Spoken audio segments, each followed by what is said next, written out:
Karuga! Kapla! I'm going to take this opportunity, however, to suggest that we all hail Karuga. Oh, that's all I'm saying. Forgive me, Doctor. I'm receiving a number of distress calls. I don't doubt it.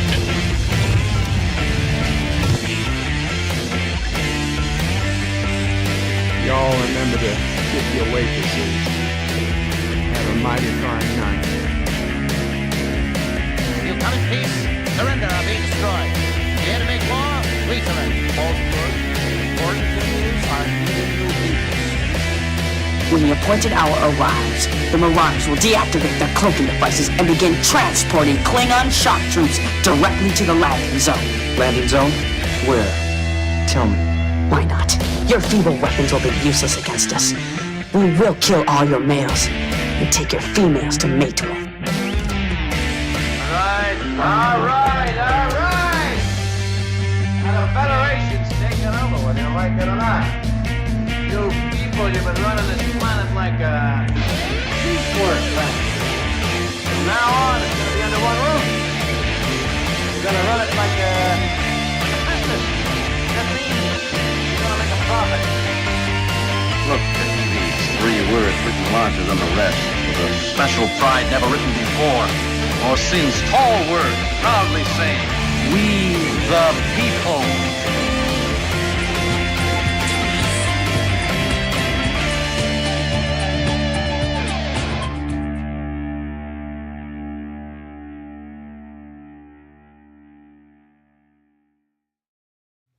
Hi, I'm Nicole DeBoer. I played Lieutenant Ezri Dax on DS9, and I welcome you to Birdo Prey 5 channel. Hail Karoga.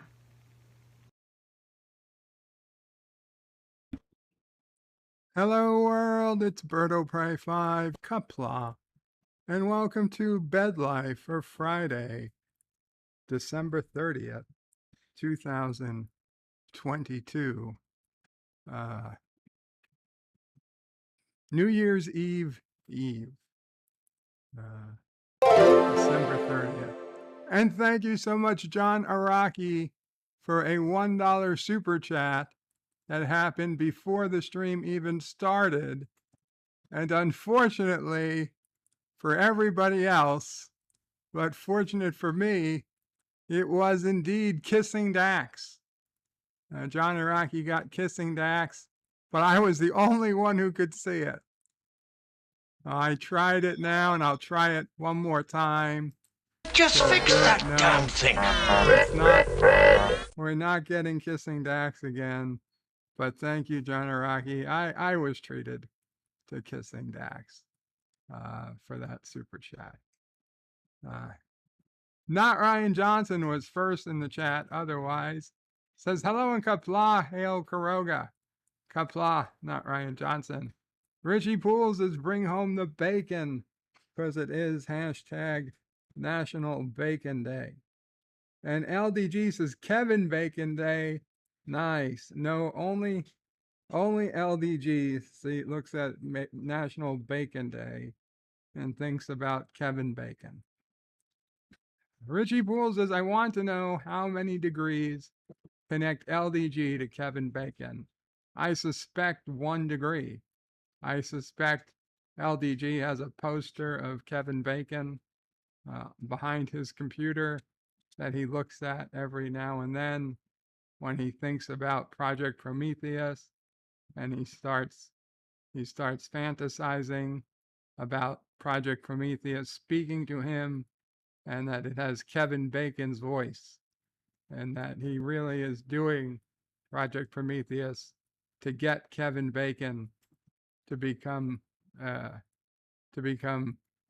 really a digital Kevin Bacon. Because the more I know of LDG, the more effed up in the head he is. And John Araki with another $1 super chat. Thank you again, John Araki. But unfortunately, no Kissing Dax. And another super chat from John Araki. Once again, thank you again, John, but let's see. Scanning. Indications negative at this time. Eyebrow Dax. That's close, but no cigar. And Forza Jersey with his 7-month Karogan Orphan membership says, Kapla, hail bacon, hail Karoga. Hi, Berto. And John Araki with another $1 super chat. Again, no kissing Dax. Richie Pools is Dear Bob, Frack the World edition. Yeah, this morning, for those of you who missed it, I was really woke up annoyed, angry, and did an unscheduled live stream called Frack the World because I was pissed off at everybody and everything. So just F the planet, destroy the world. I don't give a shit. Captain's log, stardate 7414.1. So Our I best called it estimates Frack place the us some World. 4 hours from Earth. So it's out there. It's on this channel. It's in the live stream playlist if anybody wants to see it. It's up. And John Araki again with another $1 super chat. Greatly appreciated. Again, no kissing Dax. But you know what, John Araki, if you give a few minutes, give us a wait, I will play Kissing Dax. Yeah, I think you've put in enough. You've done good work, sir. You've earned yourself a Kissing Dax. Aravic Sonda with a $5 super chat. Thank you, Aravic. Says, it's my birthday. Let's see if I get a cheers from Shran. I'll take Kissing Dax too, though. Happy birthday, Aravic Sonder. Happy birthday to you. Oh, and Forza Jersey with a $2 super chat. Says, hello from Wildwood, New Jersey. Kapla, Forza Jersey. And thank you. And I will re-sing happy birthday to Aravic Sonder. I just figured I'd wait so it didn't get preempted by Forza Jersey super chat notice, which should be coming up any second. Wildwood, New Jersey. Is that where you normally are? And there it is. There's Shran. That's okay. Well, that's Shran giving a cheer to John Araki for his $1 super chat. And there's Morn also giving a shrug to John Araki for an earlier super chat. And there's Aravic Sonder getting the jumpy smiling faces as everything's catching up. And there's Forza Jersey getting a Morn for his super chat.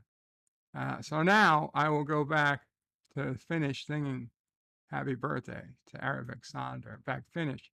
I will start again. Happy birthday to you. Happy birthday to you. Happy birthday, dear Aravic Sonder. Happy birthday. And Pop Culture Curator has used his 17-month as a Karogan orphan. God bless him. That is 15 months beyond the life expectancy of a Karogan orphan. To say Happy New Year's to the Vertebrae 5 family. Happy New Year's to you, Pop Culture Curator, and to everyone. Thank you. Thank you. Aravic Sonder, happy birthday. Actually, I have a good friend whose birthday is also today. I wished her a happy birthday this morning, December 30th. It's a good day to have a birthday, at least in my book. And Yvette, the lovely Yvette, with a £2 sterling super chat, says happy birthday to Aravic. Could take weeks, sir. And you got some beautiful hearts there from the lovely Yvette. And Arabic says thank you. And yay, got Shran. Scanning. Indications negative at this and time. John Araki with another super chat, another dollar, and another eyebrow raising Dax.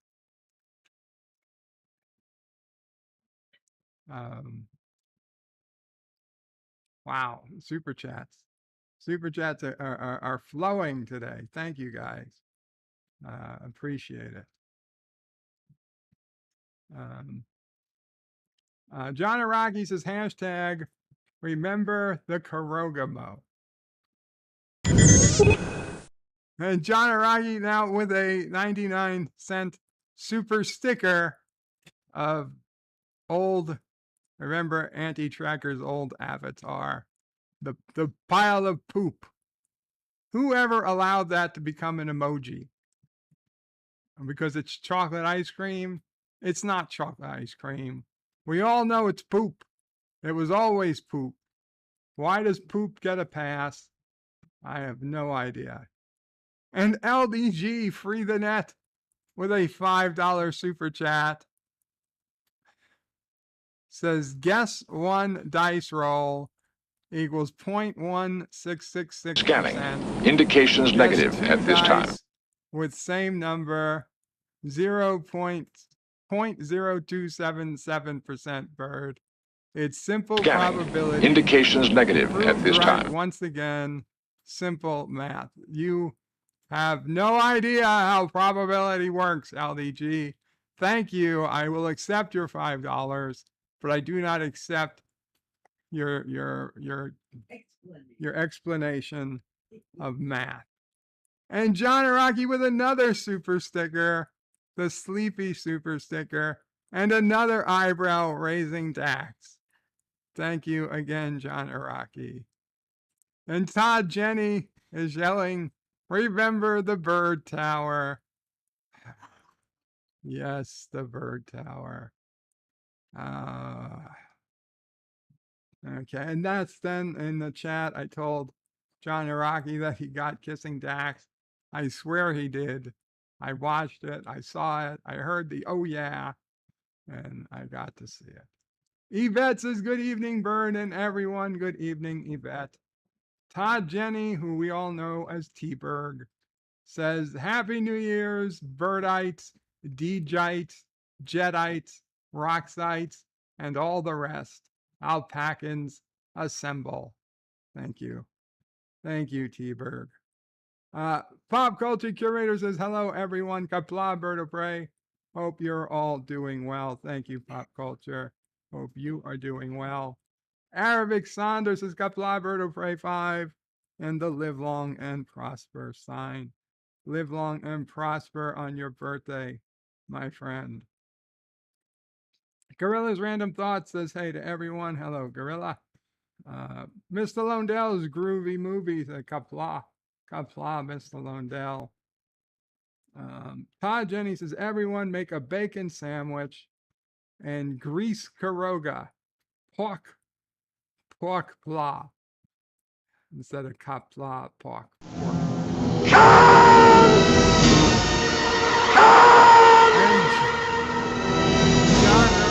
With another 99-cent super sticker, a smiley face with dollar signs for eyes, gets gone. Thank you, John Araki. Pork pla to you, Todd Jenny. A bacon sandwich is a delicious sandwich. I will tell you that. When I was over there in London town, that was one of their favorite breakfasts. And I mean, I prefer egg, but if I just that's okay. John Araki again with another 99-cent super sticker. This time we get the shade wearing, the sunglass wearing smiley face. 47 Yorktown says, hello, young sir, and puts in the airplane and UFO emoji to remind me of my very disturbing nightmare I had this morning. which if you want to hear about, you should go to and watch my Frack the World Friday video that I did earlier today. It was a very disturbing dream. I thought I was dreaming until I couldn't wake up, and then I was sure I wasn't dreaming, and I was sure I was really witnessing aliens crashing my plane I was in with Dad O'Prey. It was a very disturbing dream. It was quite a long explanation. I'm not going to redo it now, but it's on that stream from earlier today. John Aragi again with a 99-cent super chat, super sticker of the devil himself, Satan. John Araki is calling upon the powers of Satan to bring us kissing back. Who's been holding up the damn elevator? Oh, no, Satan gave us Locutus of Borg. Well, kind of happy we don't have to thank Satan for kissing Dax. And John Araki says, greetings to all, greetings to you. Oh, I'm sorry, that was John DeMarco who says greetings to all. Greetings to you, John DeMarco. Aravic Saunders says greetings back. Josh Reed says, wait, it's National Bacon Day in Caroga. Someone needs to get sassy out of Caroga before Bird wants bacon. No, okay? We don't make bacon from beagles. We don't make bacon from beagles. Professor Brainy Specs with a $5 super chat says, what's with all the super chats? You are getting rich, Bird. Happy New Year to you, Mom O'Prey, Sis O'Prey, Nephew O'Prey, Sassy, and everyone. Thank you so much, Professor Brainy Specs. I don't know what's with all the super chats today. Some days you just get lucky, I guess.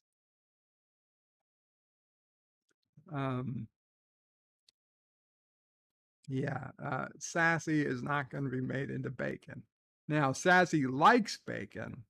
Don't get me wrong, Sassy loves her bacon. Todd Jenny says, I love how gangster mugs in Star Trek were the goons from Batman. Lol. Do not understand. And Todd Jenny says, Biff, Pow, Pam, Splock.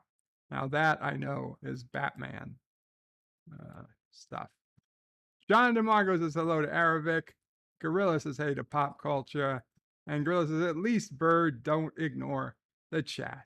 Of course I don't. I love my chat. John Street says, it's bacon, oh pray 5. No. Gap After Dark says, Kapla Bird, Kapla Gap. Gap pretended to be somebody this morning. Naughty Gap. Todd Jenny says, does New Year's Eve mean it's New Year's Adam? No. Gap After Dark says, hail all. Todd Jenny says, let's ask Frank. No. You don't need to ask Frank and Freddie anything. Quasar Jersey says, hail bacon. Kapla and hail bacon. I'll hail to the bacon, sure. Bacon is hailable. And we got some of a bunch of super chats at that point. Gap After Dark says hello to 47, Yorktown, Yvette, and Aravic.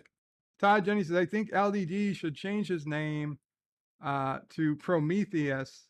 Oh, should change the name of Prometheus to Protostar. Yeah. Changing the name of them from one Federation starship to a lesser Federation starship. Gap After Dark puts in the bacon emojis. Todd Jenny says, must be dollar night at the strip club. Oh, that's why we're getting the dollars. That would be nice.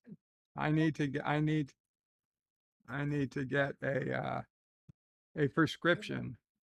A prescription for a strip club. That's another thing I talked about this morning.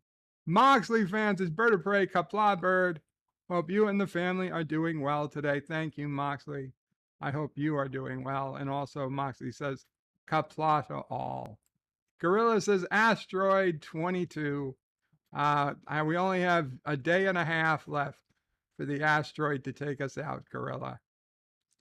Arabic Saunders says, haha, he'll settle for a nod from Kirk, which is cool.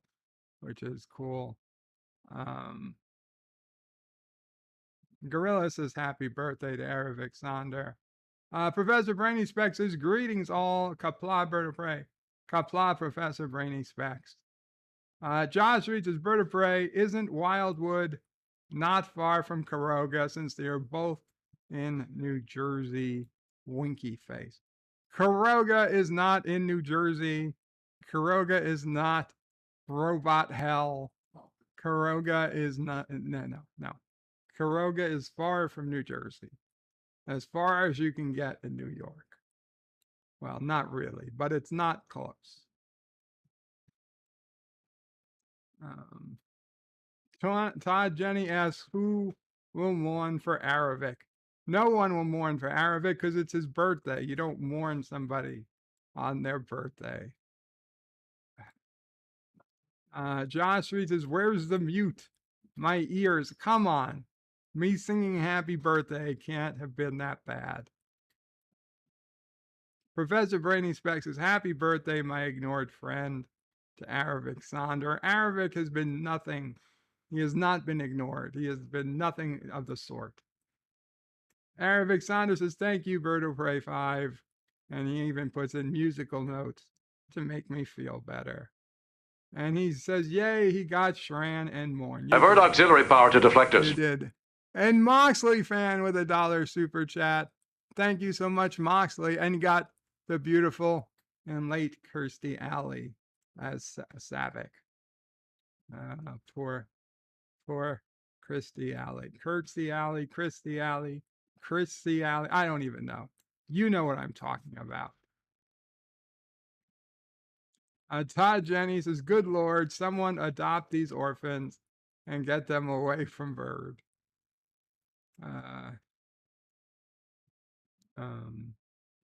Arabic Saunders says, thanks for ignoring my birthday, Professor Brandy Specs. I prefer it that way, but I'm the one who brought it up. Todd Jenny says, moving on swiftly. Josh Reed says, poor John, it's not your day for kissing Dax. Yeah, you know what? Let's go ahead. Let's go ahead and fix that right now. There's been so much generous donations today. We should all bask in this beautiful love that is rejoined the Deep Space Nine episode where Terry Farrell gives an A++ performance as she teaches us all the meaning of passion. And I truly believe that she was a beloved spouse reconnecting with her other spouse who died much too early and left her wanting for so much more. I watched that performance as a teenage boy, and I, for the first time in my life, believed that love between a woman and a woman was as real as love between a man and a woman, or a man and his Jeep.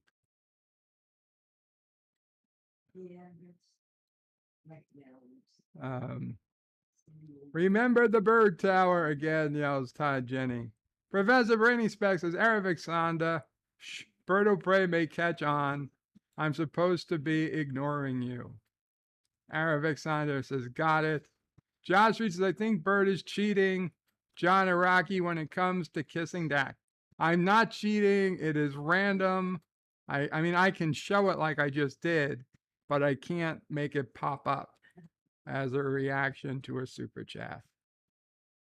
Todd Jenny says, sure did sing poop. What? Cher did sing if you say so. If you say so. Professor Brady Specs yells, "It's the power of math, people." Todd Jenny says, "LDG, Bird barely grasps the Bernoulli principle of keeping ships and planes in the air. I grasp it, I just can't always do it. And I would argue the physics of the game leave a lot to be desired." Happy Dinosaur 8000. Oh my God, it's been forever, Happy Dinosaur. Says, "Happy day to you, Bird of Prey. Happy day to you, Happy Dinosaur. I hope you are doing well." Josh Street says, "Bird is about 5 hours behind in the chat." I don't think it's that far behind. LDG says, "So Bird and I were discussing probability, and I said that you have a higher chance of winning if you don't choose the same winning number from last week. That's when the entire underground jumped me." As they should, LDG, because that is exactly the opposite. You have the exact same chance of winning the lottery with the same number from the week before as you do the following week. That is something you need to understand fundamentally about the laws of probability. There is no greater chance that the number is going to be different the next week. Okay? And to make it more simple, it's like rolling a die. Okay? If you roll a 6 on a die and you roll again, what's the chance of rolling a 6? It's still 1 out of 6. No matter how many times you roll a 6 on the die, the chance of rolling a die again and getting a 6 is always 1 out of 6. Now you say, well, but let's say you roll 6 die and get 6 sixes, then what's the chance of rolling the die again and getting 6 sixes? It's much, much less. Well, it's much, much less, but the chance of getting it is still exactly the same as it was the chance before. Sure, I wouldn't bet on people getting 6 sixes on the roll of the die, but I wouldn't bet on them getting 6 sixes ever on the roll of the die. Certainly not twice in a row, but that's because I would just never bet on it to begin with. I wouldn't bet on anybody getting any specific roll of what dice. If they got a 1, a 2, a 3, a 4, a 5, and a 6, that has the exact same chance of coming out as all 6s.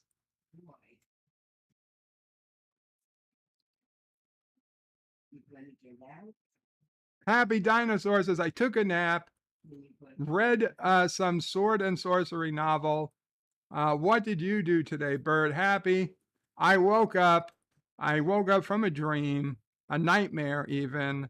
I went live. I bitched about that. I bitched about a video from Wendover Productions where Sam told me, I thought he was going to tell me 22 problems that were solved in 2022, but most of his quote unquote solved problems were just bigger problems that he thinks were solved, but really weren't. And then the news was just full of fucking clickbait articles that they just brought onto the news, like how to take perfect photographs. Hint, its secret is 1 word, or what some schmuck, what the perfect response was for being offered a coloring book on an airplane. And the perfect response is yes. You don't need a fucking article. Anyway, I was just pissed. I was pissed at the entire world. I went live. I ranted for an hour and a half. Then I ranted that I ranted for so long and I missed fucking breakfast at McDonald's. And then I let people come up on the panel and then they bitched. And no, they didn't bitch. They talked amongst themselves. Then Elihu came on and we got to see Alaska. Of course, it was pitch black. So we didn't get to see much. And then it was already past noon. I ended the stream and I started to get ready for this stream. How are you? I'll take a nap later. I will take a nap later. Thank you, Happy Dinosaur.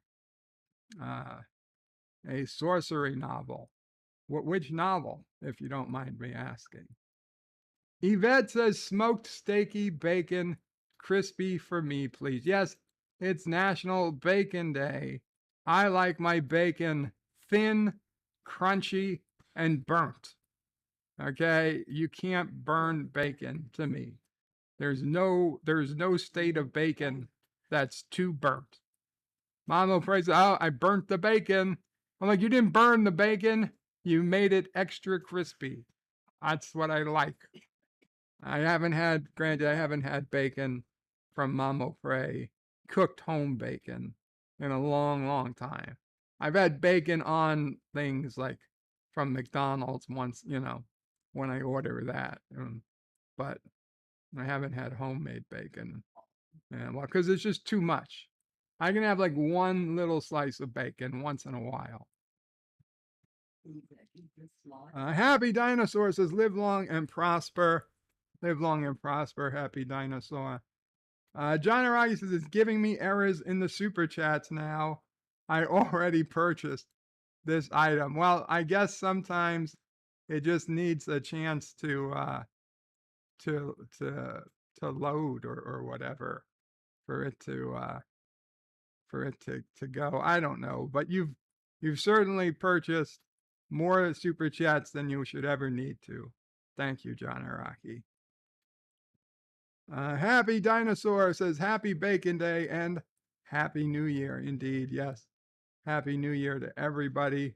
Gap After Dark also says Happy New Year, everybody. And that Bacon Day is every day. Oh, those were the days, Gap. Those were the days. Yeah.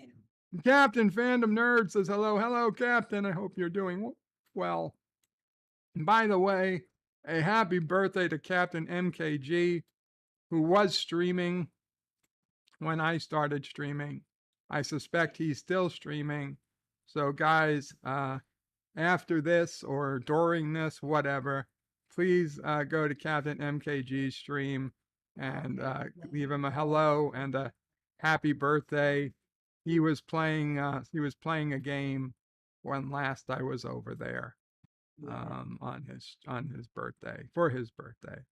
So a happy birthday to Captain MKG as well.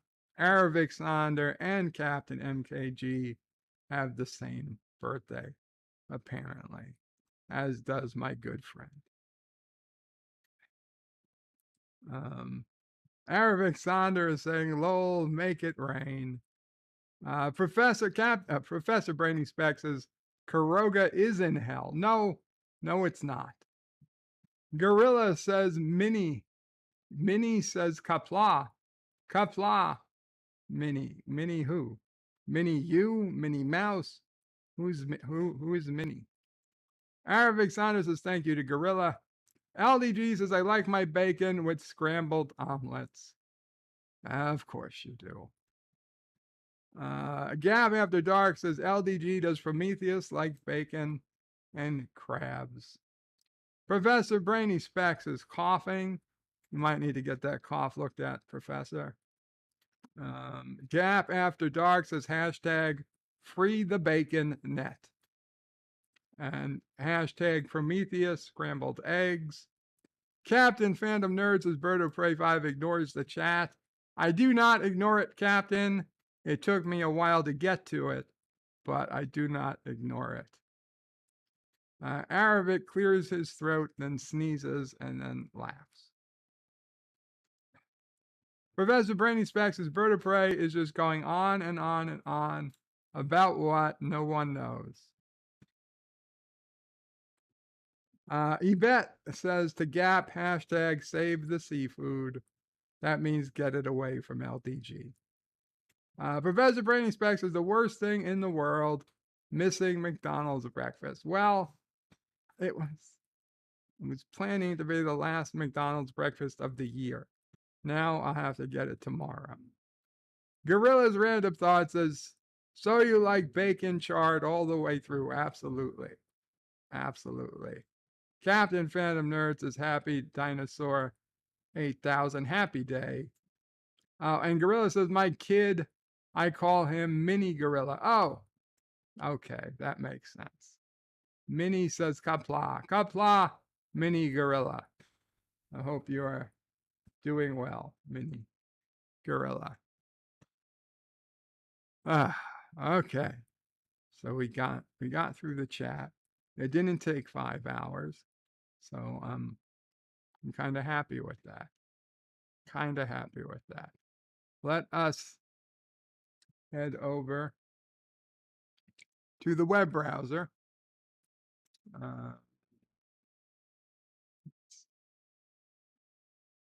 Bring this a little bit smaller so I can see the chat. And we get to see that for today, for December 30th. It is, in fact, 194,000 shares. Holy shit. National Bacon Day. By far the most famous day I can recall in terms of the number of shares in recent months. If you want to scream at the top of your lungs, I love bacon, join us. Today's the day. It's also National Resolution Planning Days. Does anyone here actually make a New Year's resolution? I have never in my life, honestly, earnestly made a New Year's resolution. I mean, I think I had a class once in like elementary school or junior high school where they wanted you to make a New Year's resolution. And so I just made some shit up. Like, what's the point? I don't do a New Year's resolution. If there's anything that's worth doing, it's worth doing the day you think of it. There's no point in waiting till a new year to start anything. That's just so dumb. To me, it's so dumb. Like, why, if it's worth it doing, why would you wait? Well, if I come up with a great idea in December, I should wait 3 weeks till I start. And if I come up with a great idea 2 weeks into the new year, I should wait an entire year before I start. No, there is nothing like that. That doesn't make any sense. So why even have New Year's resolutions? It's also Falling Needles Family Fest Day. Get ready to take down your tree and clean up the house after Christmas. I don't know who takes their tree down before New Year's. Okay, on New Year's, fine. But before New Year's, that's ridiculous. People want to start the new year with a clean house, I guess. I don't know.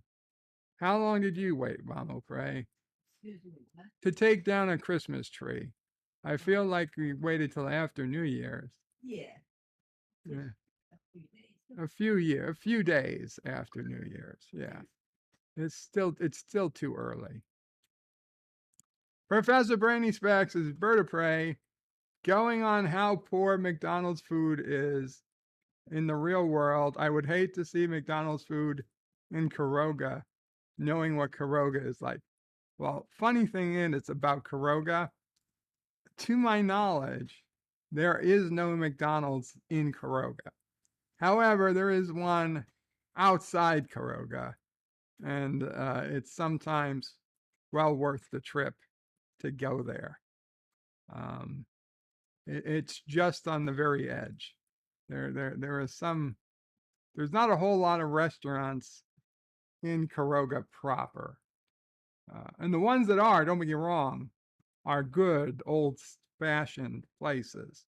But, you know, the McDonald's, the Burger Kings, the fast food joints, those are technically outside the bounds of Karoga proper.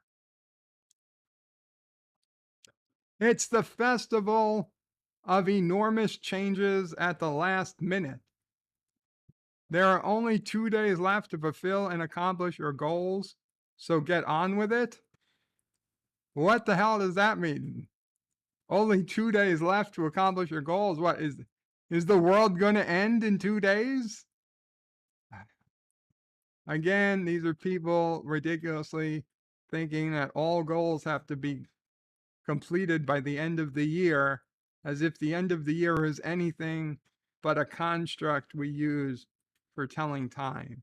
It has no real sense in any concrete sense. Okay, this was one I was not expecting to see. National Bicarbonate of Soda Day, aka National Baking Soda Day. Bicarbonate of soda is a versatile compound that is beneficial to anyone's home. Like, I honestly don't know what you use baking soda for, other than to put in your refrigerator to suck up the scent of stinky garbage in your refrigerator. Like, what is Arm & Hammer baking? What is it used for? Do you bake with baking soda? Mama Pray, do you know?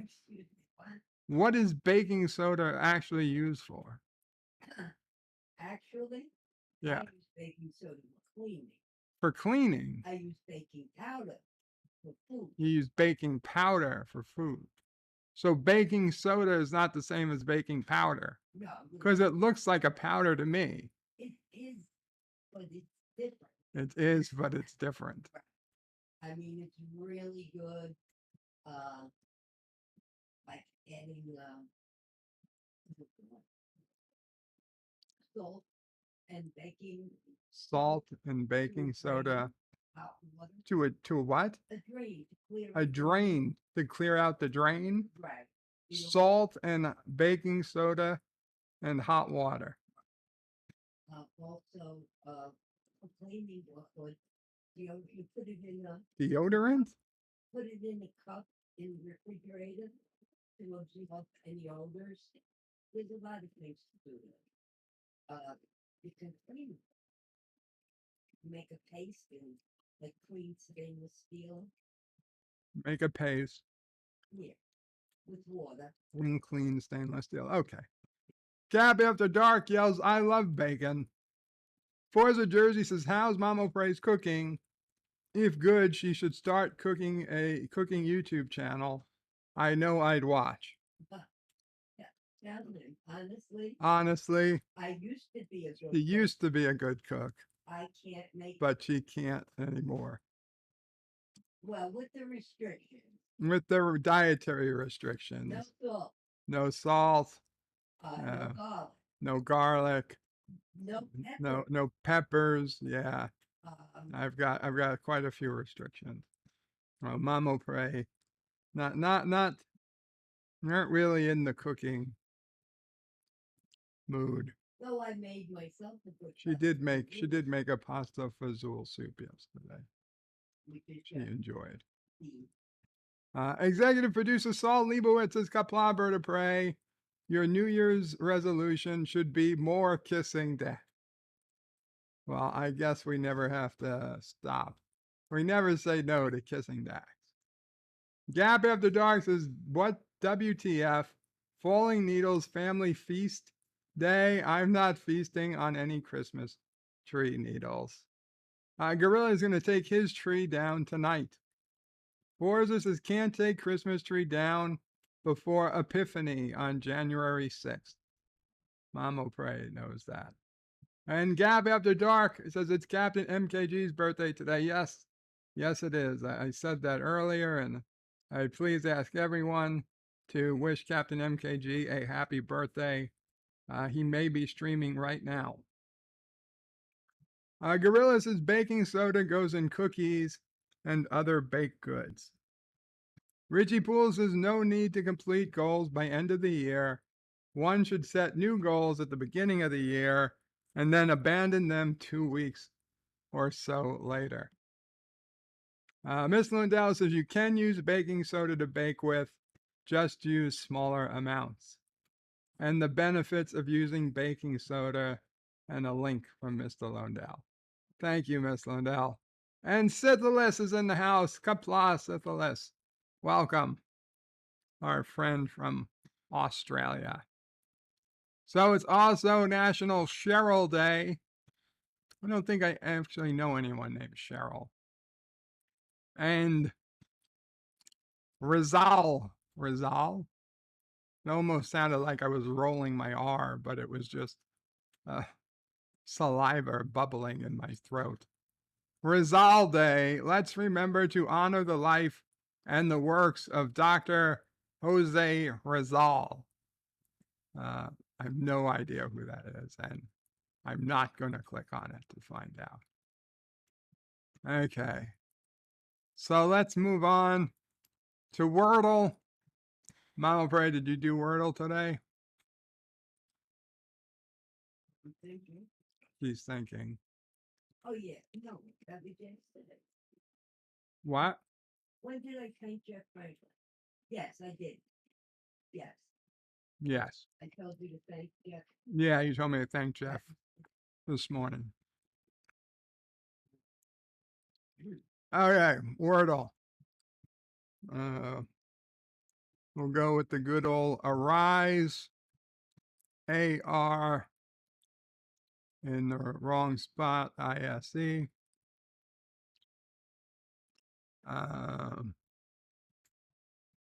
Addie in stereo with a $5 super chat. My good friend Addie says, my cat was in a coma. As soon as I turned on Joe's stream, my dear Mittens woke up and is now full of life. Thank you, Berto Prey. You are quite welcome. And welcome back, Mittens, to the land of the awake and the living. Too bad. You got, it's a fake. I'm sure Senator Burnett VNeck is not talking about the super chat. Professor Brainy Specs is Berta Prey. You should have done Wordle on camera yesterday. I should have. Yesterday's Wordle was havoc. Cry havoc. And let's slip the dogs of war. It was hysterical watching LDG try to do it. What's that? It was a good one for anybody who was in the backstage yesterday.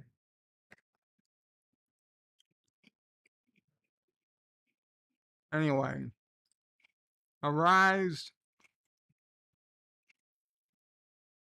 The A and the R in the wrong spot. Maybe we need to, I don't know.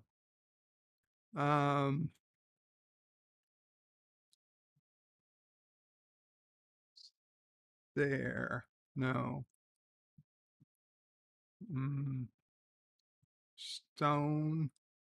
Star. Stone. No, A is in the wrong spot. LOA. Lord. Lord.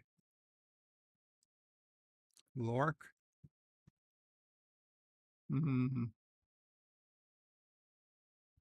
Okay, we don't have to reuse the A. We're not using hard mode. Let's see. AEIOU. OU. Let's see if we see if that's the place for R. Okay, no, but we do have an O now. I have an O.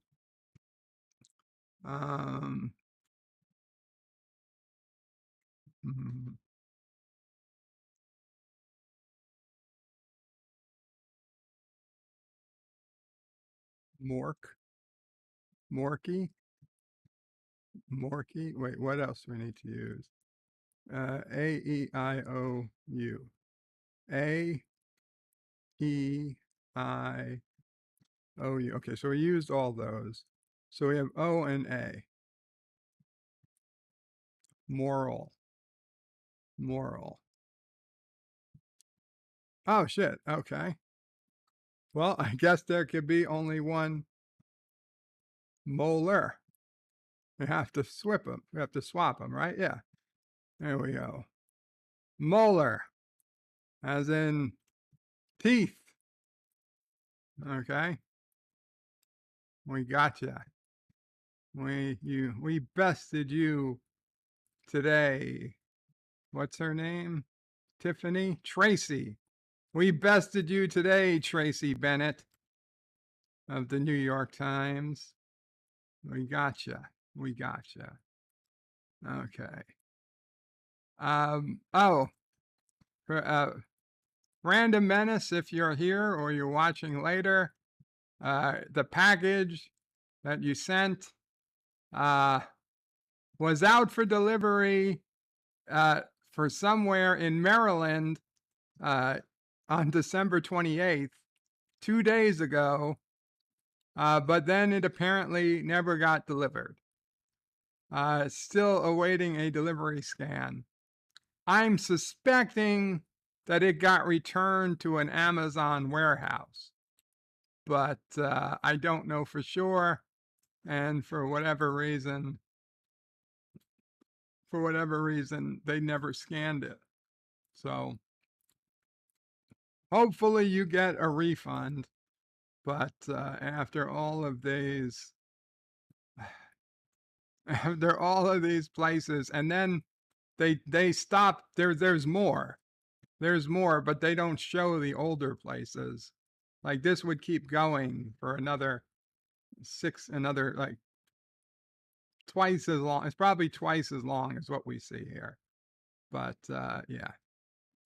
So I hope you do in fact get a refund. I don't know when I'll get another update from them, but I will get an update if there's any more things done to the package.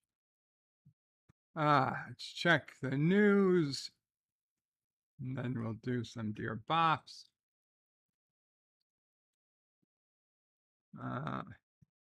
Idaho murders press conference. I don't know anything about the Idaho murders. I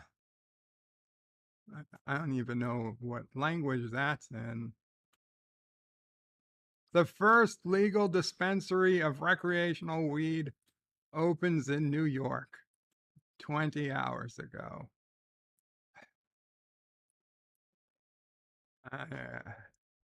Yeah, a great day for New York, I suppose. Trump's tax returns released by House Democrats. Oh, everybody can see the tax returns now. As much fun as that is, I doubt anybody's gonna actually waste time, except the news. Andrew Tate detained in Romania over bad things. Okay. I don't really know who he is. I know I'm supposed to know who he is, but I don't know. Can you spot which image was created by AI? AI art is suddenly everywhere, including on Anti-Derivatives Jill thumbnail. I noticed that today on Anti-Derivative Jill's thumbnail, who she's probably streaming now as well. It said all of her art was created by the OpenAI beta. So we're told to fear killer robots, but artistic ones are here first. Advances in artificial intelligence have enabled a wave of online image generators, which have ushered in a torrent of computer-generated images and artwork at remarkably high quality. AI-generated art has won prizes in art competition, and it is actively being used by some content creators who might have previously used human illustrators, elbowing out artists who use more traditional methods and raising both hope and hand-wringing about the future of art. But how does AI art actually compare to art created by humans? NBC News used various AI services to create 21 images, each imitating a subject of a photograph, drawing, or painting that was created by a human. When put side by side, it can sometimes be difficult to tell which is which, although there may be hints. Now is your turn to guess. Which one did a robot create?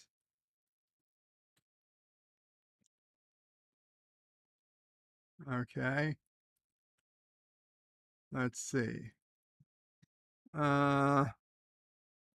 Which one did a robot create? I would guess the robot created the one on the left, because the one on the right has has this outside, the roof, and this whole house. And what I've been seeing, the AI has problems generating those types of things. So which one did the robot create? I'm guessing this one. Ah, wrong. Nope. Okay, we started you off with one that seemed relatively easy. The furniture in the computer-aided dollhouse doesn't look like any you'd want to sit in, even if you were an inanimate doll. And it's not entirely clear what any of those rooms are for. Is one supposed to be a bedroom? I don't know. To be honest, I see a couch. I see another couch. I see couches here. This looks like a bedroom. This looks like a couch. There's a staircase. In this one, I don't see anything at all. Everything's white on white. But whatever. Okay. Okay. This one is clearly JFK. So this is a human. This is AI. Correct. Yeah. Correct. The example demonstrates one of the big remaining challenges for AI image generators: realistic human faces. The portrait of President John F. Kennedy by the computer is better than most, but still has obvious flaws. Bulging cheek, cartoonish hair, and eyes that don't do justice to a politician who was famous in part for his good looks. That was generated by Deep AI, and the human source was a Getty Images photographer. How could there have been was Getty Images even around? Anyway. Number 3. Okay, I would say this ridiculous thing on the right was created by AI. Though, let's see. The face is a little off. The face is really off on the right. The hair, the hands, neither one has hands. Hands are a big giveaway. Hands and feet. The AI can't do hands and feet. The teeth, I'm going to go with this one, with the one on the right. Correct. Okay. Here's an example where the AI did pretty well with a human face. No, it didn't. That's clearly not okay. This person would have some type of serious bone condition, skull deformation. The woman in a purple dress has realistic seeming features, except for maybe differences between her eyes and one arched eyebrow. Back in the day, it may have been a competition for Ralph Armstrong, 20th century commercial artist, who created the second image and many others, the Deep Dream Generator. I think that one was easy. Uh-oh. Uh-oh, spaghetti. Uh-oh, SpaghettiOs. I think the bowl of spaghetti on the left is the real one. And the one on the right is the AI. Although, Jesus, I wish they were higher resolution. They're kind of tiny. Okay, we're going to try. Yes, correct.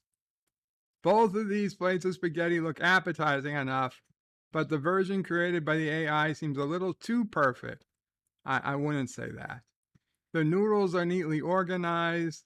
There's also something about the shadows and the wooden surface No, the fact that there was no parsley or whatever this green thing is on top, that topped it off for me.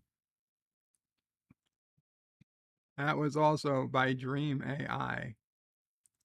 Okay, the flowers. The flowers. Oh, I'll be honest. Both of these look pretty shitty. Both of these look pretty shitty. I wouldn't pay for either of these.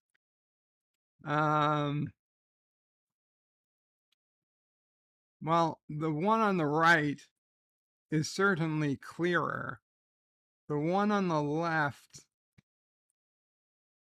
is kinda, I don't know.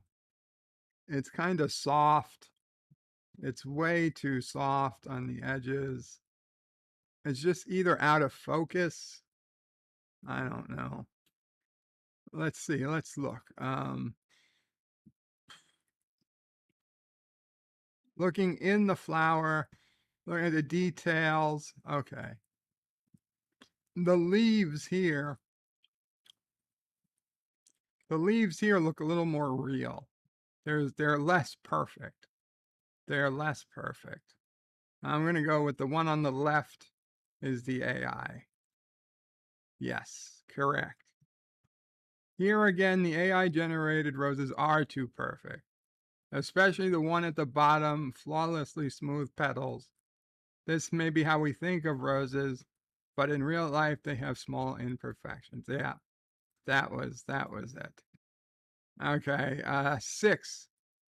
Oh my God, you've answered 4 of 21 correctly. I thought I only got 1 wrong. Whatever. We'll come back. What the fuck is this? This is just garbage.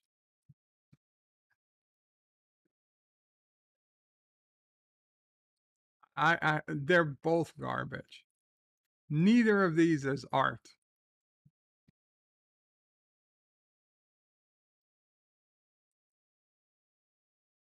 Um, hmm.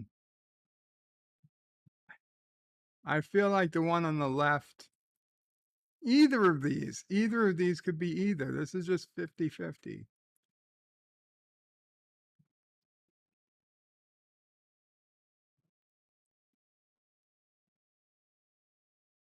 I don't know. Honestly, the one on the right is shittier. I hope it's the one on the right is the AI, but it could very well just be that the one on the left was just a shitty thing made by a human on purpose. Although on the left, some of these spots don't make sense. You know what? I'm changing my mind. I'm saying the left is the AI.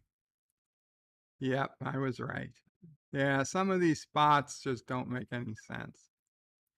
Dutch artist Vincent van Gogh's sunflower paintings are among his most famous, and they were in the spotlight in October when activists in London covered one in soup. The attempt at an imitation is pretty good, but unlike Van Gogh, the image generator chose to make all the blossoms look the same. Oh my God. Number 7. Ah.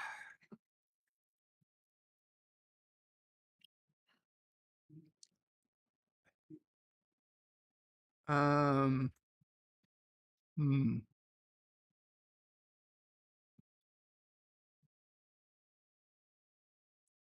The AI.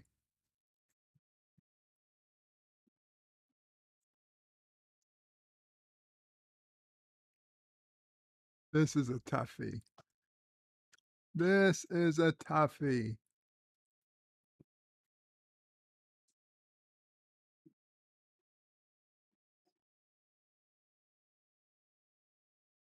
Huh.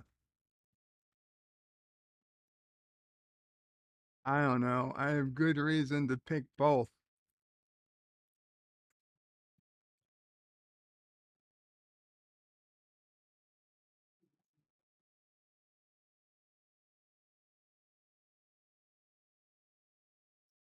Okay, I'm gonna say the one on the right. I want to say the one on the right is the AI. Yes. Correct. Sometimes the AI gets very literal, and it's definitively a still life of flowers in the style of Jan Bruegel, who died in the 17th century in now Belgium. But what are the flowers in? What's around them? The AI doesn't give us context, while Bruegel let us know more. I did because a lot of these flowers just look too much alike. I didn't think the human artist would make flowers so similar. Okay.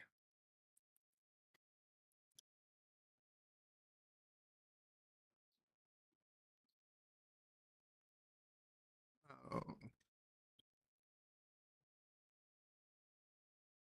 I want to say the one on the left is AI. Yeah, look at their fingers.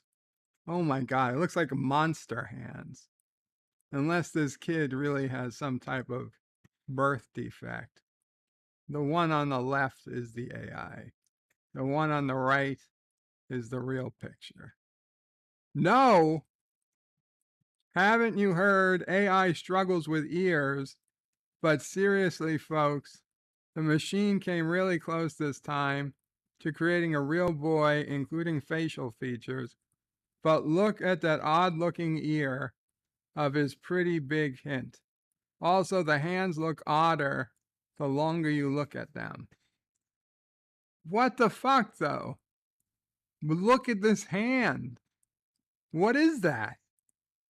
That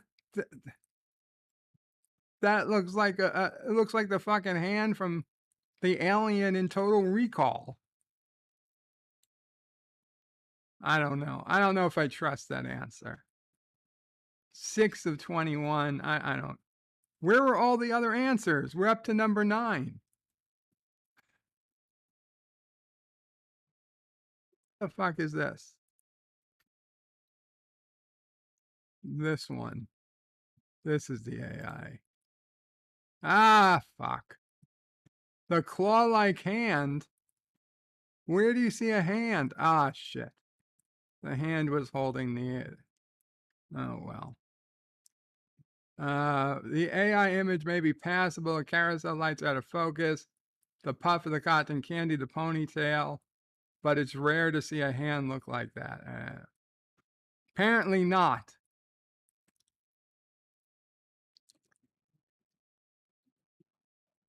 Okay, this one's right. That was easy. The face, the hands. Okay.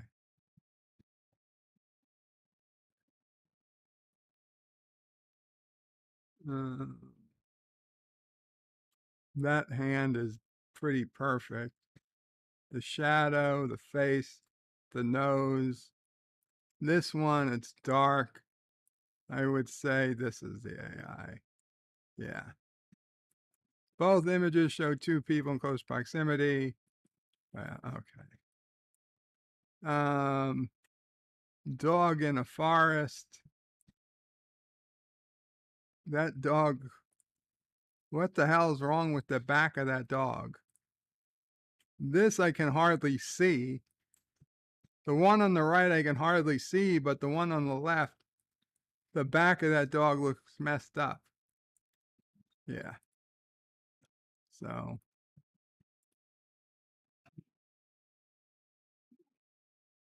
Okay, these are both, for the most part, generated. Neither of these were hand done.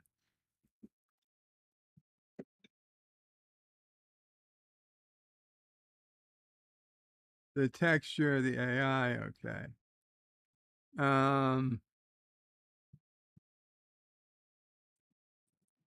Well, 14 because it's who the hell would paint it with the head cut off? Yeah. Yeah, that's the problem. Yeah. not the shade of blue, the mood. The problem is that they literally painted the heads at the top of the picture. A painter wouldn't do that.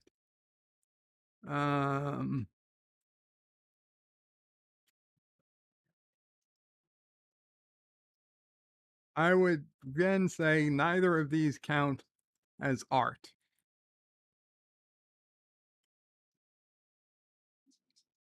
But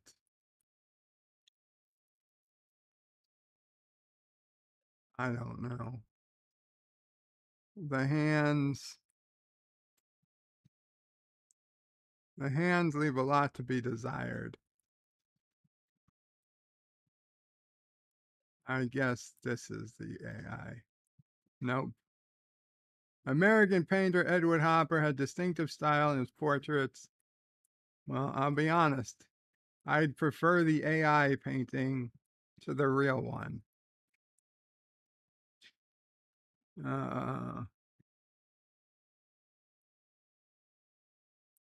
Well, this has a signature. This has a signature. So I would say this is the AI. Nope.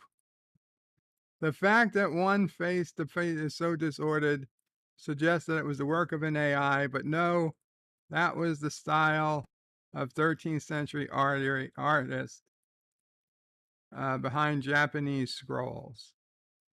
Fine.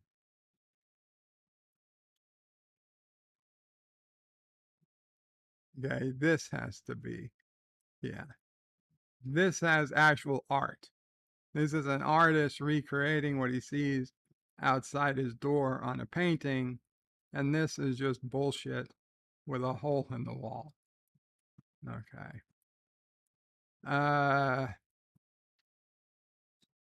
Volcano.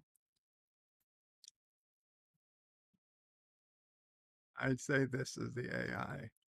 Yes. You can say this about AI, its talent for depicting a certain kind of dystopia. In black and white, the Jasper image generator, hey, there's LDG's image generator, gives us a moody, desolate landscape that could pass for the aftermath of something horrific. Maybe it helps that we can't see anything too up close. AI generator Jasper.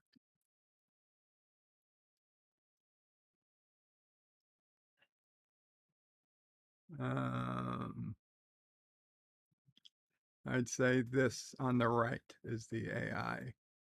Yep. Once again, AI gets very literal.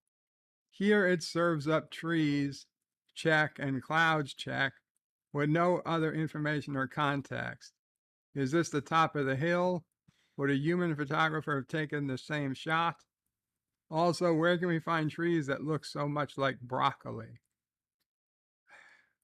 I'm sure somewhere. Ooh, this is a tough one. This is a tough one.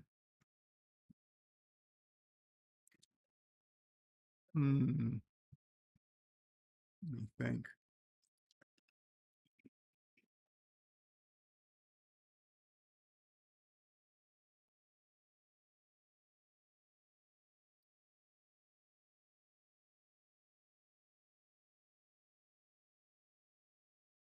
I don't know. I don't know. Hmm.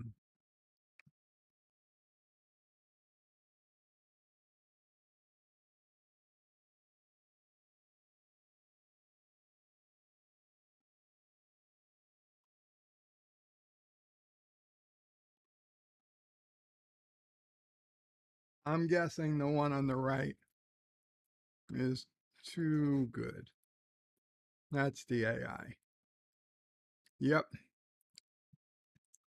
The portrait of a young blonde woman echoes of Edward Hopper, but only image here created by human is the sketch of the woman in purple.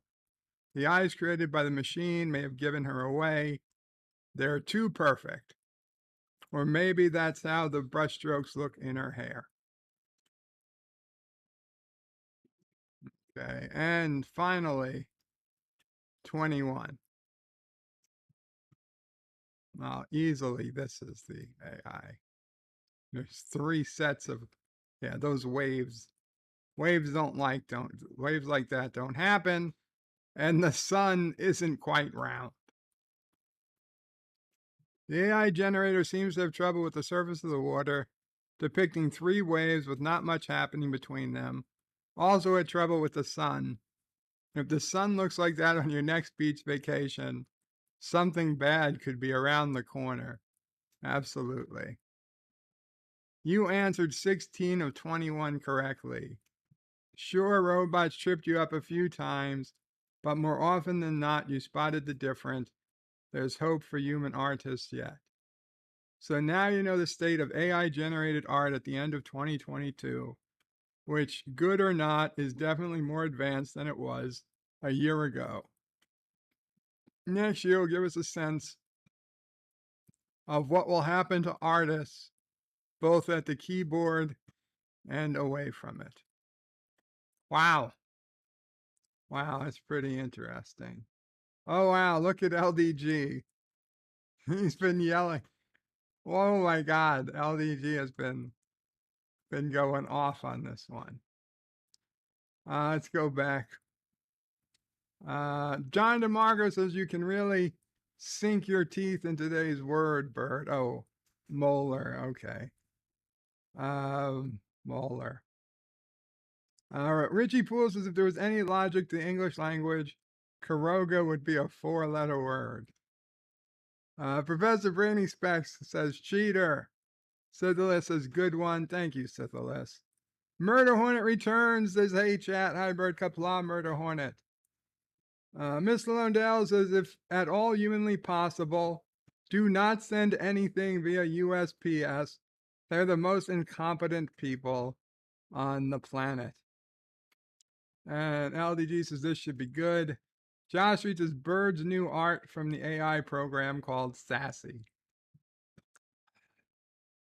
Miss Lundell says Andrew Tate got beef with Greta Thunberg on Twitter, and now he's been swatted internationally. Oh, geez. LDG says as it should be. What? Murder Hornet says it's a fake profile if it's a pretty girl with no friends, and all her posts are pics of herself. That is true. That is true. LDG says LDG1, Bird 0. LDG says that one was easy. Look at the tables on the right. Josh reads as the AI LDG1, Bird 0. LDG says right again, left human. LDG2, Bird 1. Left, damn, right, shadow, damn. Left. LDG says the AI can do soft and even light aperture. Mike Richards says greetings from Columbus, Ohio. Greetings, Mike Richards. LDG says, yep, right. Josry says this looks like something Bird would have done when he was in school. LDG says the petals, it's the right one. Ms. Lundell says Sunflowers by Van Gogh. The one on the right is real. Or bad artist, lol. Damn. LEG wants to say the left one. Yeah, tough. Same. Miss Lundell says AI is the right. LDG says right one. Miss Lundell also says AI is on the right. Josh says this one should be easy, but it's Bird. He will get it wrong. LEG says nice. Josh Reed lols. LEG says where is that finger coming from? Gap says Bird. He has Prometheus in his hand. LDG lols. Josh reads his Bird of Prey 5. The hands in the AI are going through each other. LDG says right shit. And LDG says yeah, the hand. Josh reads his Bird has the AI problem with his hands holding things. LDG says right one easy. Look at the chin mouth on the right. Left.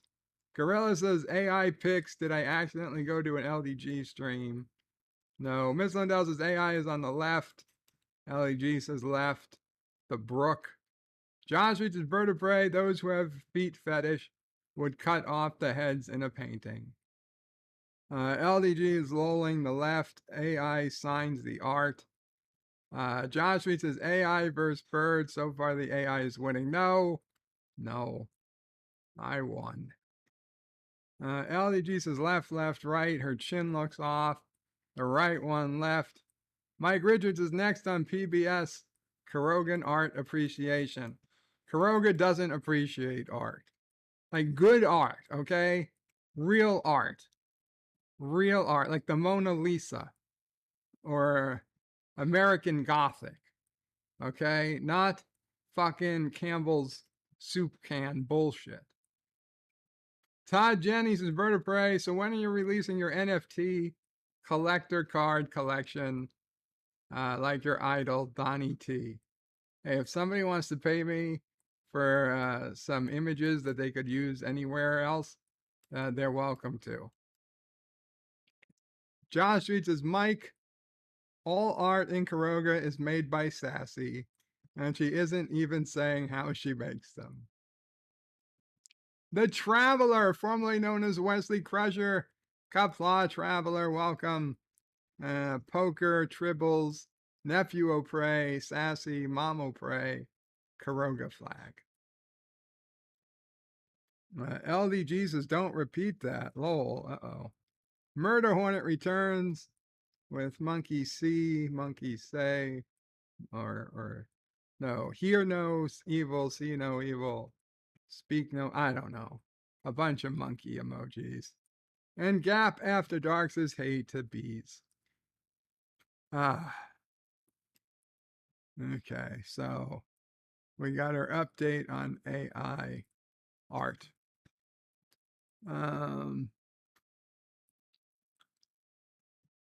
Let's see. Biden issues 6 pardons, most for minor drug offenses. Well, what's the other one? Twitter's San Francisco headquarters, reportedly hub of gross smell. Like, is that like real? I don't even know. It doesn't matter.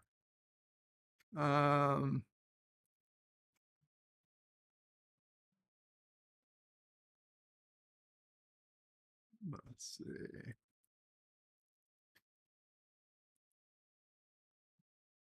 New OnePlus 11 leak reveals more images. I don't know what that is. 9 great Android games. No, thank you. Watch first clip from Star Trek Picard Season 3. Jean-Luc gets an unexpected call. Okay. Earth's North Magnetic Pole is headed towards Siberia, and now we know why. Well, first we're going to see what's going on here. Watch first clip from Star Trek Picard Season 3.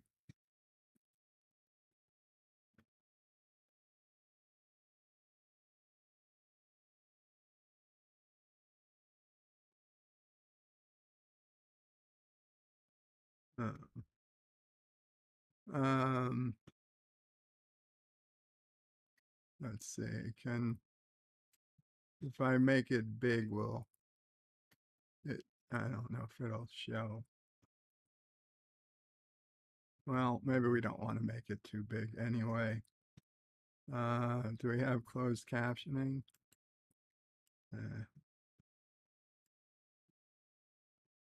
Ricard is looking at stuff. His communicator chirps. Computer, do you hear that alert? And a computer voice that's different than it's ever been says yes. Where is it? He asks, and it says unable to determine the location. He takes off his eyeglasses.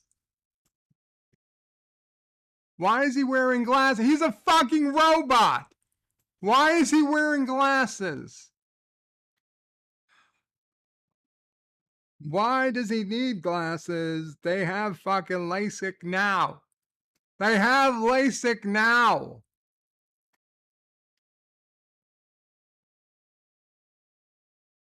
Captain Kirk needed glasses because he had a very specific condition that they talked about in the movies. That's why he had to wear glasses. Okay? That's not everybody in the future doesn't need glasses. It's not a fucking fashion statement. There was a specific reason Captain Kirk needed to wear glasses. And this is 100 fucking years past that. Okay? Even Geordi doesn't need fucking glasses anymore. Geordi's got eyes.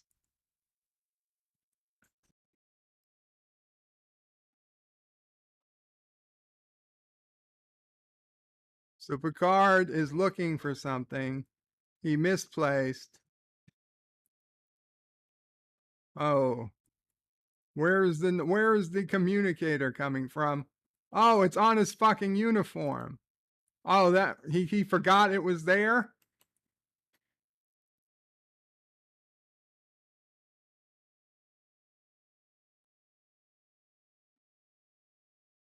Oh, it was his TNG communicator. So he didn't turn it in, I guess. He kept it.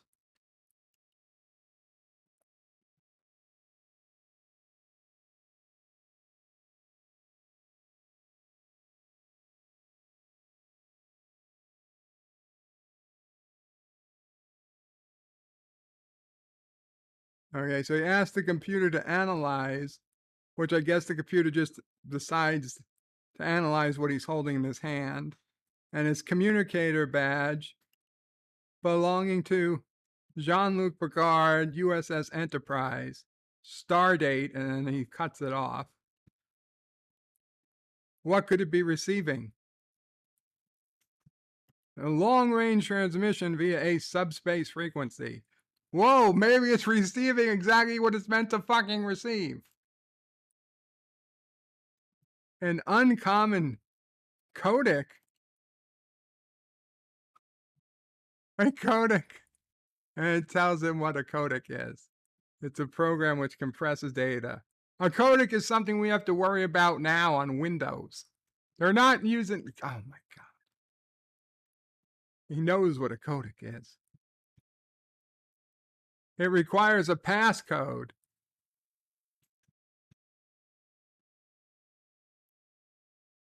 Why would anyone send a coded message? Oh my God. Oh shit. I clicked the wrong thing. Ah, fuck. Ah, shit.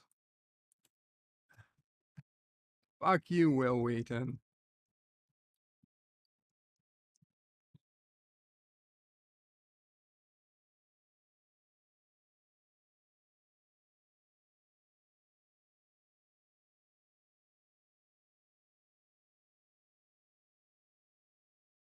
Why would anyone send a coded message to a more than 20-year-old Enterprise D communicator?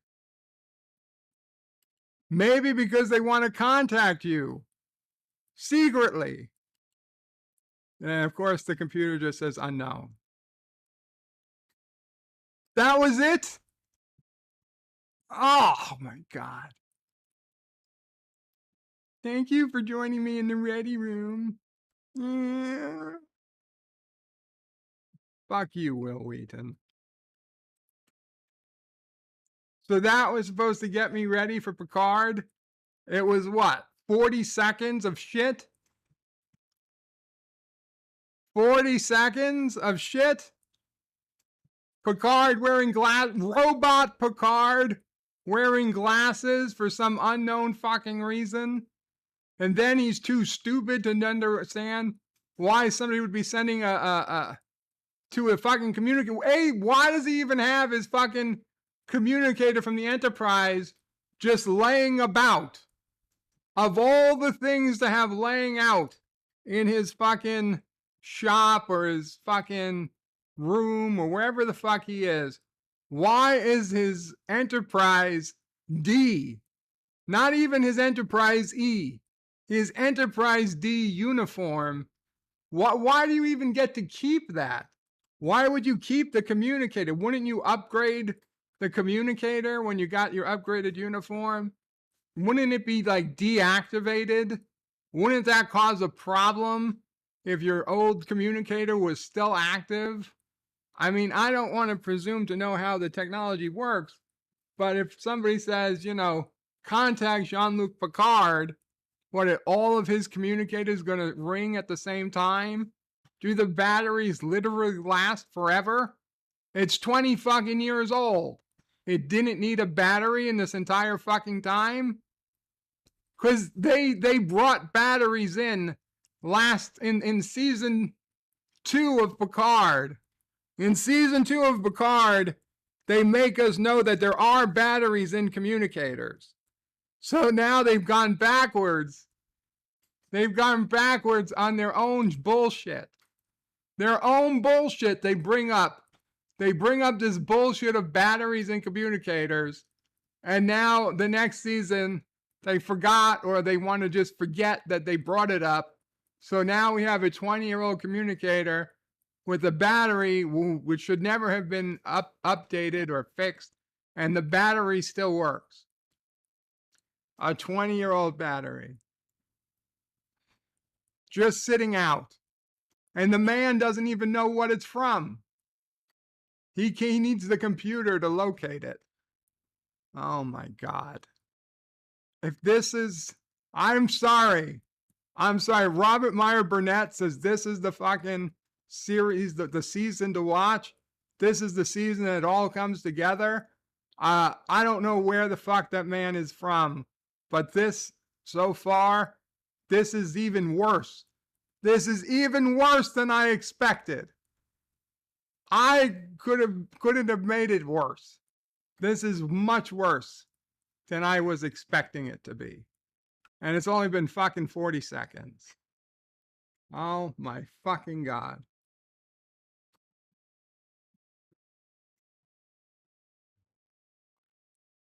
Dr. Alex, kapla, Dr. Alex.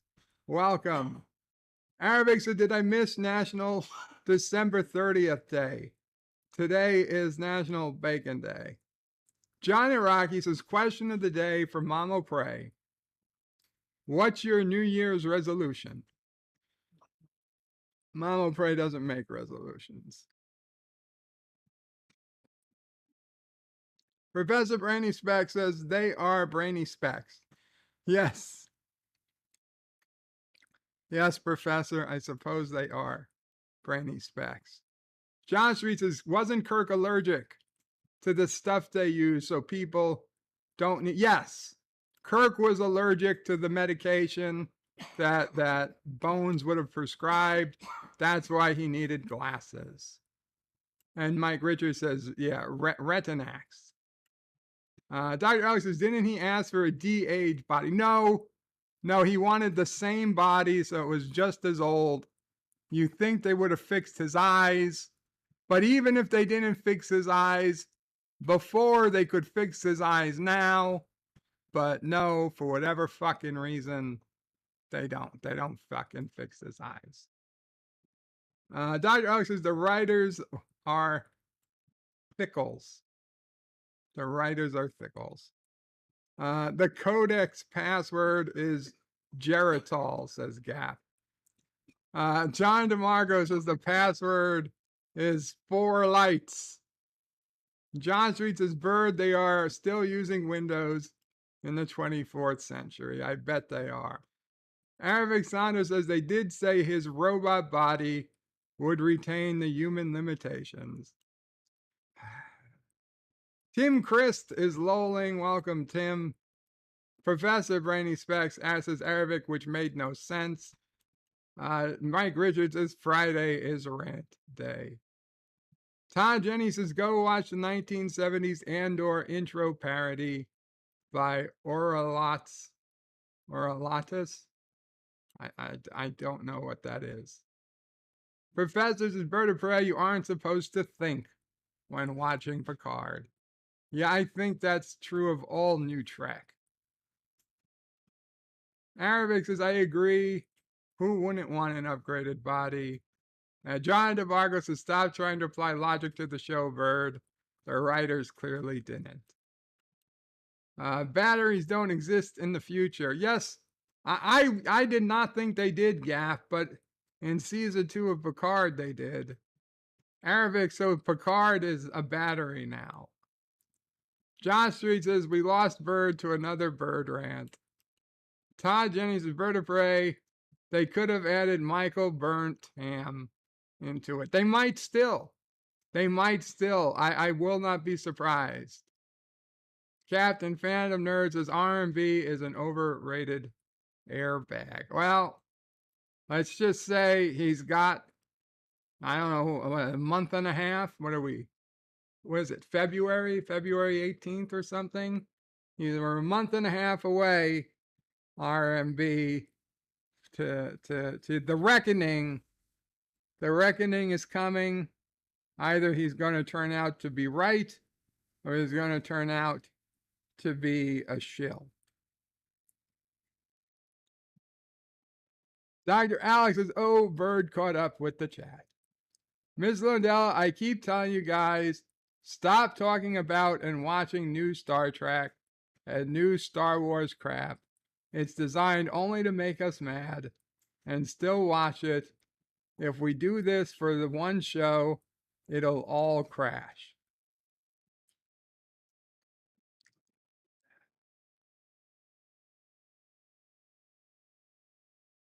February 16th. February 16th.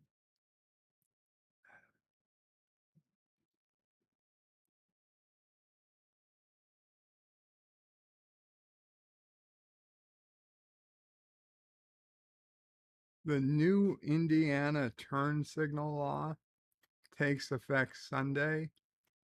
I almost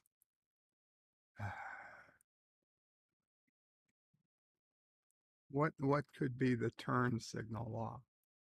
What could possibly be the turn signal?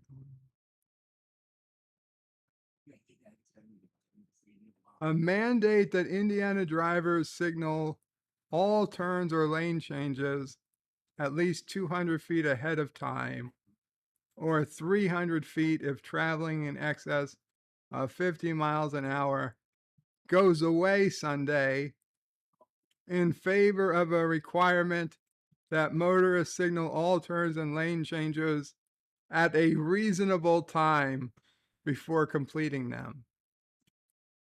A quirk in Indiana's turn signal statute that puts just about every motorist traveling across the roads of America at risk of being pulled over by police at just about any time goes away Sunday.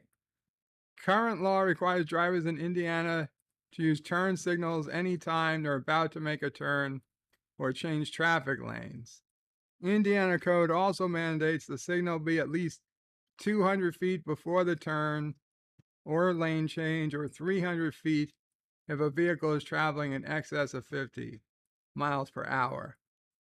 During the 2022 legislation, numerous Hoosier lawmakers observed that the second provision is impossible to comply with in most urban and suburban areas, where streets often intersect at less than 200 feet apart.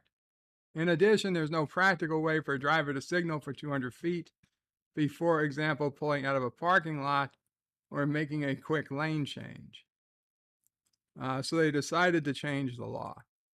Okay, fine. So they went from having a stupid law to a less stupid law.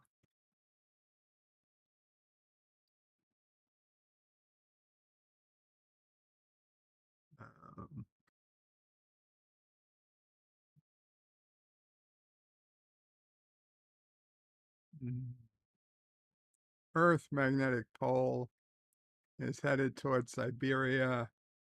Why?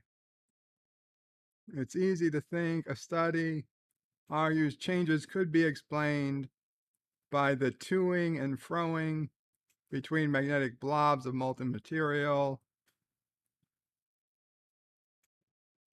What we've discovered is North Magnetic Pole's position is controlled by two patches of magnetic field, one underneath Canada and one underneath Siberia, and they act as a tug of war, controlling the location of the pole.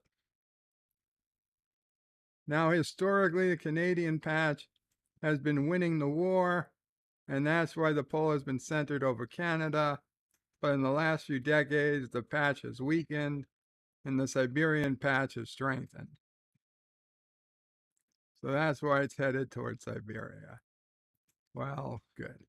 So we have a possible explanation for something nobody gives a shit about.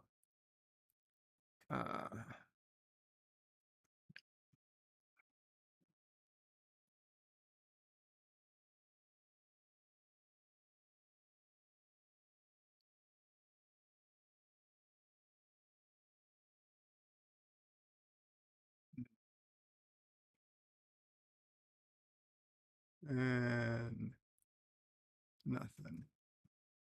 Nothing. Okay. So let's head over to Dear Bop, but let's do a quick commercial. I'll be right back. Ronald McDonald in Dreamy Breakfast. This morning it seems Ronald's having a dream. Time for breakfast, Birdie. Oh boy, hotcakes. Hoppin' McHotcakes. After 'em, Birdie. You betcha. Whoop. Whoops. Gotcha. Got you. Ronald, time for breakfast with a friend. Wow. Yummy hotcake syrup and butter. Plus juice and milk. Breakfast. A dream come true. McDonald's and you. If doing things different is your style, Genesee Cream Ale is your brew. Ever since we got a wood stove, I've got the lowest heating bill around. Yeah, and the biggest thirst. Next time that you're thirsty, make Jenny Cream your brew. The taste is something different. It's smoother drinking too. I like it, 'cause there's nothing like it. It's different. Genesee Cream Ale. Get a little closer. Now don't be shy. You can get a little closer with Arid Extra Dry. Only Arid has a patent on this formula that fights wetness. No leading deodorant spray stops odor better. And now Arid has a new baby fresh scent. It smells, Get a little closer with the baby fresh scent of Arid Extra Dry. Arid fights wetness and odor, now in a new baby fresh scent. Time takes you beyond the news. Time flies, and you are there. Time cries, and lets you care. You understand the world we share.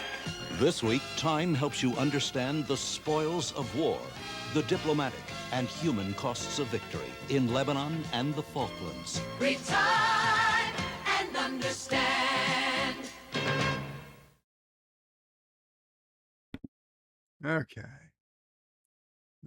we're here for Dear Bop. Dear Bop.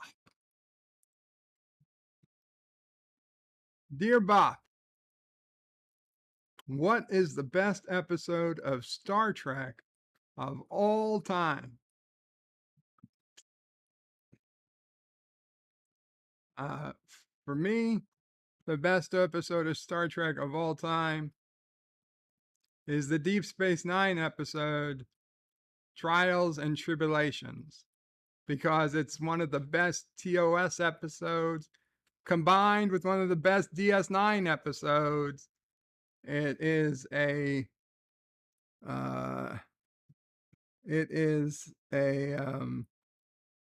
gift to Trekkies and Trek fans of all ages, of all both old and new. Literally, truly, the best of both worlds. The best of TOS, the best of DS9. Beautiful Jadzia Dax in a TOS uniform.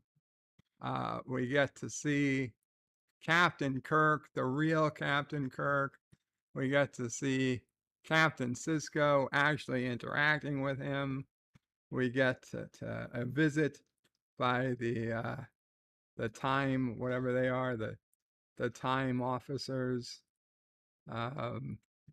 It's a comedic episode. We get to see old Klingons next to new Klingons. We get to see the bar fight. We get to that famous I didn't mean to say the Enterprise should be hauling garbage. I meant to say it should be hauled away as garbage. And Scotty says, you think you should rephrase that. And then he throws the first punch. And Kirk's like, who threw the first punch? I don't know, sir. I don't know, sir. You're all combined to quarters. And then O'Brien and Bashir, and then Bashir is attracted to the woman who showed him how to use the turbo lift, and he's like, my great grandmother or whatever was in Starfleet, and I think her name was whatever the last name was. He's like, I could be destined to be my own grandfather. And O'Brien's like, you're crazy, shut up. And he's like, you're good. I can't wait to see the look on your face when we get back to the future and I don't exist. It's just hysterical. It is so every line, every effing line of that episode is memorable. It's funny. It's good. It's great. It's the best of Trek. Trials and Tribulations. Hands down. The best of all time. Dear Bob, what is the best breakfast cereal? Is it Kerogan approved? Now, those are two different questions, isn't it? The best breakfast cereal. My taste in breakfast cereal changes from time to time. When I was a kid, it was Cocoa Krispies, but unfortunately, some ingredient in Cocoa Krispies was causing me to have a skin reaction. So I would go to regular Rice Krispies, but with Hershey's chocolate syrup in the milk, which made it taste a lot like Cocoa Krispies, but for whatever reason, I didn't get the skin reaction that way. But these days, I'll be honest, my favorite cereal is, unfortunately, I can't eat it anymore because it's too high in sodium. I never would have guessed so many cereals are high in sodium, but a lot of them are. And plain Special K. I love the flavor of Special K, but it is too high in sodium to eat anymore. So these days, I generally will eat, when I eat cereal, regular Rice Krispies, Frosted Mini Wheats, and I haven't had them in a while, but Corn Pops.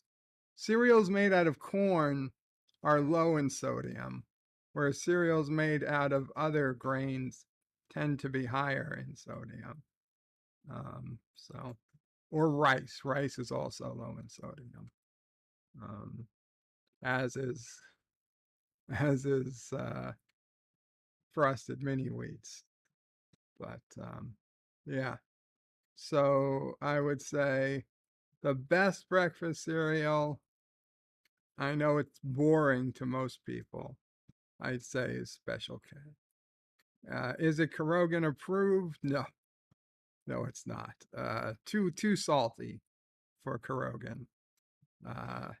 The best cereal that's Kerogan approved, I would say, is Rice Krispies with chocolate milk. That is a balanced Kerogan. You see, Keroga has 4 food groups. Okay, and you should eat from the 4 food groups every day. The first food group is cereals. The second food group is hamburgers and cheeseburgers. The third food group is bacon. And the fourth food group is miscellaneous. So you should have from all four food groups every day. That is what the Karogan Surgeon General recommends. Some Rice Krispies with chocolate milk, a part of a balanced breakfast. Oh yeah, eggs are also one of the food groups. Dear Bob, what's your favorite category on rhymes with corn tube? Rhymes with corn tube? What are you talking about? Torn tube? Born tube? Born tube. Born tube. It's full of videos of babies being born. Oh, the other one. The other one. The one that starts with a P. I see. What's your favorite category on that?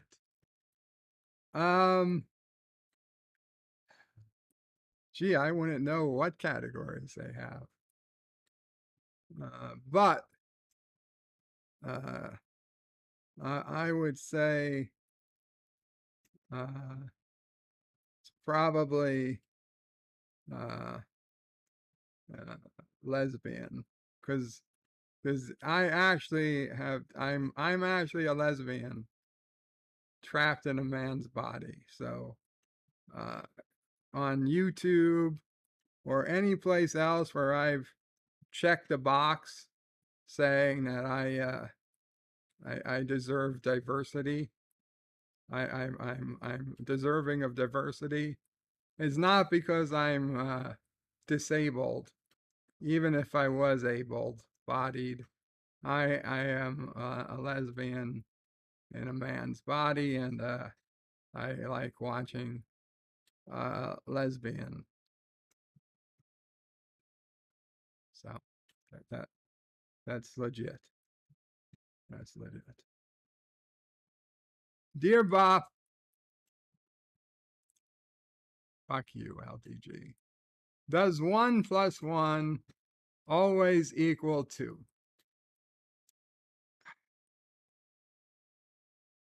There is only one time, in one condition, that 1 + 1 does not equal 2. And that is if we're dealing with base 2. Okay, binary. In base 3 and above, including a base 10, which is what we all use by default, 1 + 1 always equals 2. In base 2 binary, the number 2 doesn't exist. Okay, it's just the numbers 1 and 0. So in fact, 1 + 1 in binary equals 1, 0, or maybe 10. I don't know if you would pronounce it as 10, but I suppose you could pronounce it as 10. But 1 + 1 equals 1, 0 in binary. So in that and only that does it not equal. Now the value of 1, 0 is still 2, but you might not say 2. You might say 10 or 1, 0 if you were doing binary. In every other situation, 1 + 1 equals 2.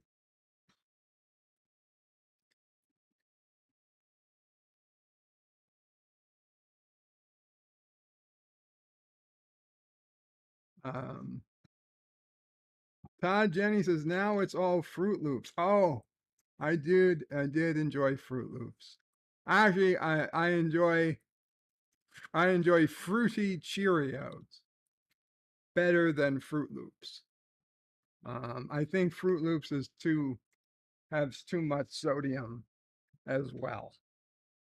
But fruity Cheerios, I can't find them anymore. I think they stopped making them. Arabic Sonic says Rice Krispies are good with bananas. Ugh, I don't know about that. The only fruit I mix in with cereal is blueberries. Huh? I eat cereal with bananas. Mama Pray eats cereals with bananas. Gorilla says, well, Bird, if I ever came to visit, I would not be able to cook for you because you can't have anything that makes foods taste good. No kid. Yeah, No kid. that's the problem. Todd Jenny says, some of us are non-binary. We are hexual. But I stop at octal.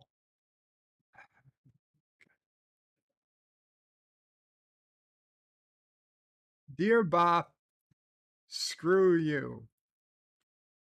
Okay. Dear Bob, you call our art garbage. You know what's garbage? The Enterprise. It shouldn't be hauling garbage. It should be hauled away as garbage. Signed an AI artist.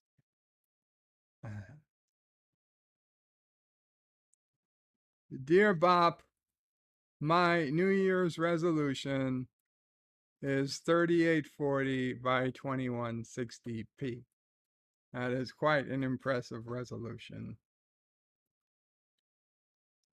Tim Chris says, Bird of Prey, and after the program today, come to the underground and watch yours truly verbally burn LDG at the stake. Well, that does sound enticing. Todd Jenny says, Bird is a serial killer. Ha, ha, ha, ha. Dear Bob, who is more worthless? J.J. Abrams, Alex Kurtzman, Kamala Harris, Joe Biden.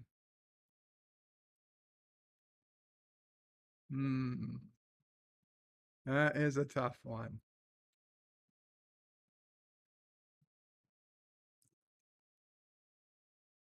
Kamala Harris. No, Alex Kurtzman. Alex Kurtzman. Yeah, if I had to get rid, anybody could take the place of Kamala. Anybody could take the place of Joe Biden. But I think if Alex Kurtzman never existed, I think we would have different Trek today. Maybe better, maybe worse, but definitely different.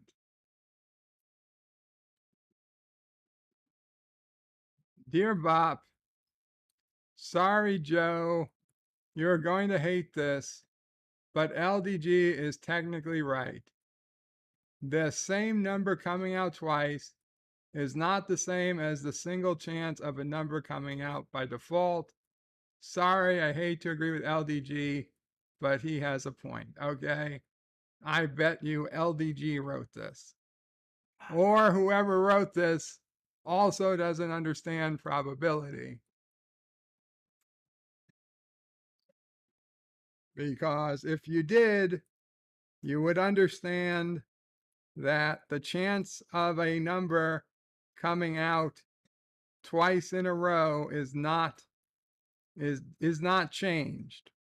Once the number came out once, then the next week the drawing is completely and utterly independent of the week before. Yes, if you're saying, would the number come out twice in a row? Yes, that is less likely. But once the number has already come out, the chance of it coming out again is 100% equal to the chance of any other number coming out. This is a very basic, fundamental thing you have to understand about math, about randomness. Okay, this is why people mistakenly think that they have ways around, they think they got systems in place to beat the casino. Okay, and it's why, yeah, when you have numbers as difficult to realize the probabilities of a lottery, you can and should, shrink it down to something more like a roulette wheel, where it's just one number, but it's still, when a number comes out on a roulette wheel, say you get an 18, then what's the chance that 18 is going to come out again on the roulette wheel? Well, it's still 1 in 33 or 36, whatever it is. 1 in 38, I think. It's the exact same chance. The fact that 18 came out once doesn't mean that 18 has a less of a chance of coming out once they spin the wheel again. Once they start spinning the wheel, 18 has the same exact chance of coming out as it did the first time. Okay? 18 could have come out 4 times in a row. It doesn't mean that the 5th time that 18 is less likely to come out than 19. It just doesn't work that way. And you have to understand that. If you don't understand that, you need to go back and look at the math or just figure it out. Because if you don't understand it, you are doing a disservice to you, and you're doing a disservice to anybody who might believe you.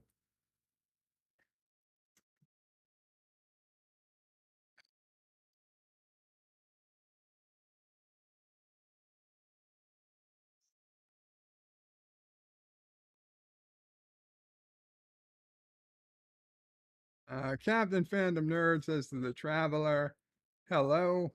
And the Traveler says, hey, to Captain Fandom Nerd. And another Dear Bop, screw you, LDG. I didn't say that, did I?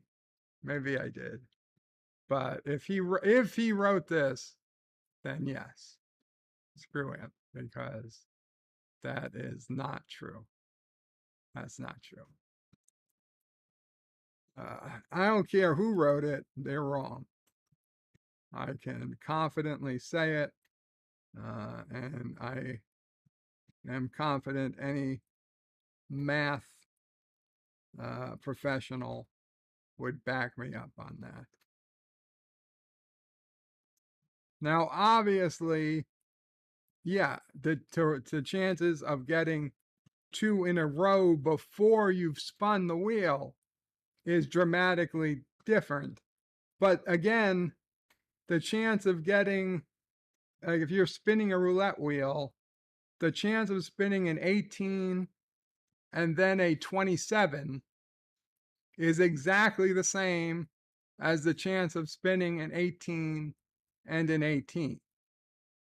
It's the same chance. Okay? What's not the same is obviously spinning an 18 and then any number but 18. Well, yeah, that's a better chance, but that's because you have 35 other numbers you're choosing from. You're not saying a specific number. So sure, you've got 35 to 1 odds, 35 out of 36 chance of getting the number right. That's better odds. But pick any one number, 18 and 0 or 18 and 5 or 18 and 18, and the odds are the same. The odds are the same. But I think we beat that horse dead enough. If anybody still doesn't get it, I mean, I'm willing to berate you off screen in the backstage or on someone else's stream. But the berating. The berating has ended for us here. So, anyway. Anyway, guys, I think we'll call it an evening here. It is a little after 6 p.m. It is New Year's Eve. Keep an eye out for anyone else still streaming. Please remember to wish Captain MKG a happy birthday if you see him. Again, Aravic Sonder, happy birthday to you. Captain Fandom Nerd recently had a birthday. Happy birthday to him. And Elihu Who is out in Alaska. Deej, we hope Deej is doing okay.